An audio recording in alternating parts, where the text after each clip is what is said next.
छंद।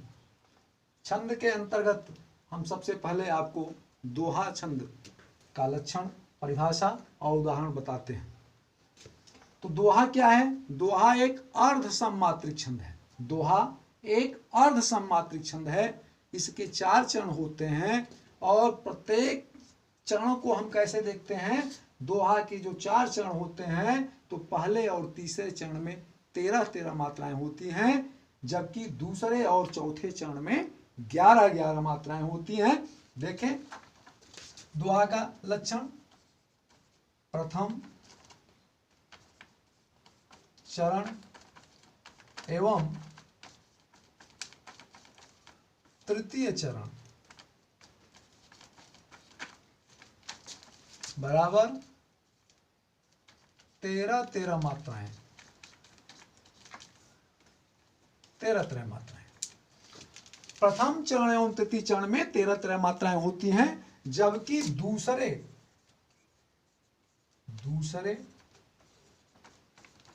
और चौथे चरण में 11-11 मात्राएं होती हैं।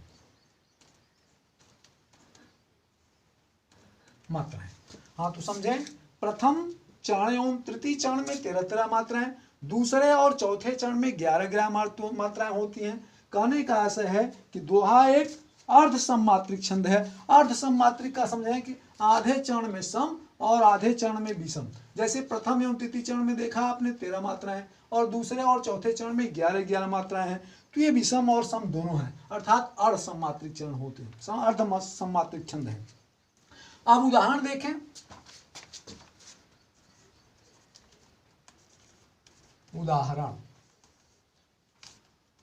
उदाहरण में जैसे हम देखें,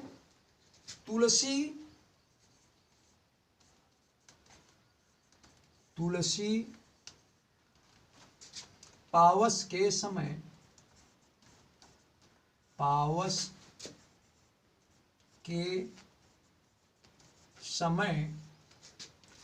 धरी कोकिलन मौन,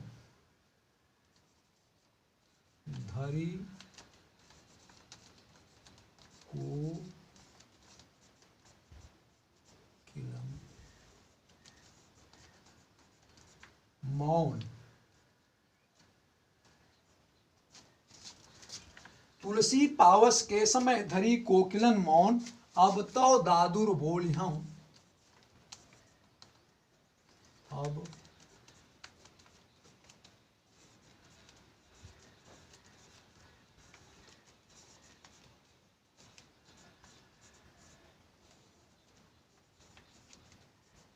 अब तो दादुर बोली हैं,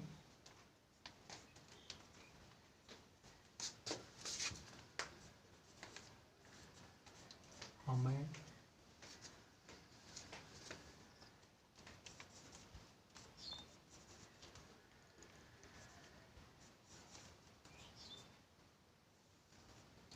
पूछे हैं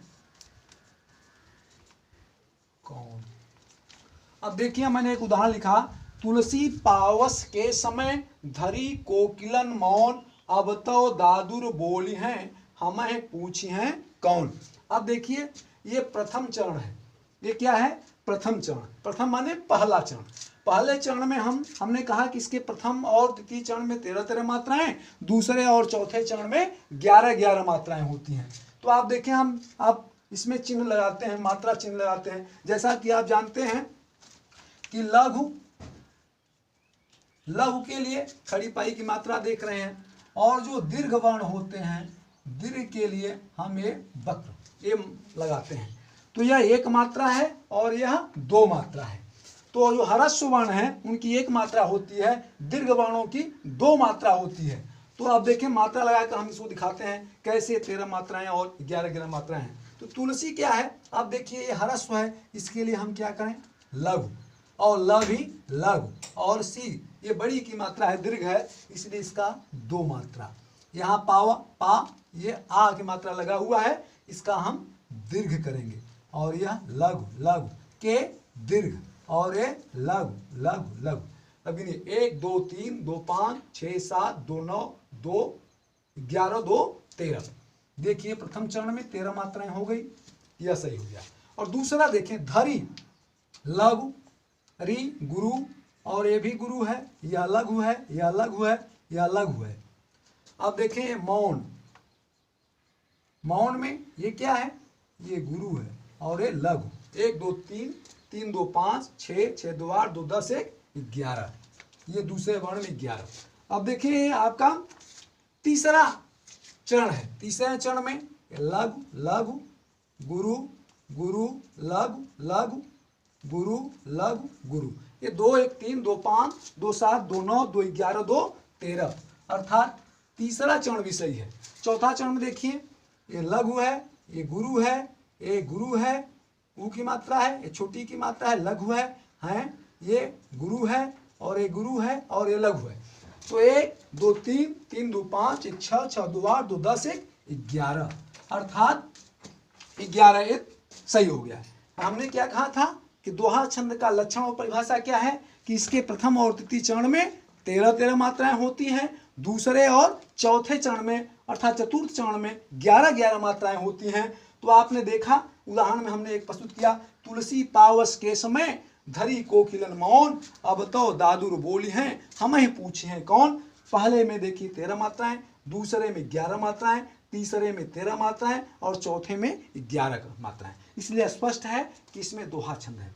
और इस उदाहरण को एक ढंग से और देख लीजिए कि इस उदाहरण में आपको एक अलंकार मिलता है। अगर एक दोहा, इस दोहा का उदाहरण आपने यही याद कर लिया तो परीक्षा में यह 3 चीज काम देता है। पहला दोहा छंद का उदाहरण हो गया, और दूसरा क्या है, यह अन्योक्ति अलंकार है। अन्योक्ति अलंकार क्या है, यहाँ पर कोयल और दादुर के माध्यम से यहाँ पर गुणवान और निर्गुण, जिनके पास गुण है, जो गुणवान गुण विहीन है, ऐसे लोगों के प्रति अन्योक्ति के रूप में कवि ने अपना कथन प्रस्तुत किया है। तो इसमें अन्योक्ति अलंकार का उदाहरण भी हो जाएगा और साथ साथ इसमें शांत रस है।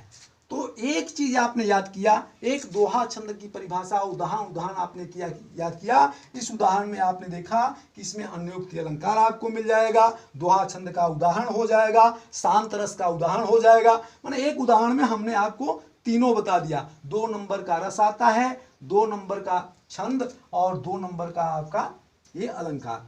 तो अगर आ जाए परीक्षा में तो एक ही साथ साथ आपने तीनों तैयारी कर लिया। संभवतः में आशा नहीं विश्वास है कि आपको यह याद हो गया होगा। और जिनको नहीं याद हो गया है वो अपने नोट्स पर इसको नोट्स बना सकते हैं, लिख सकते हैं। अगर कोई दिक्कत हो तो इसमें पूछ सकते हैं।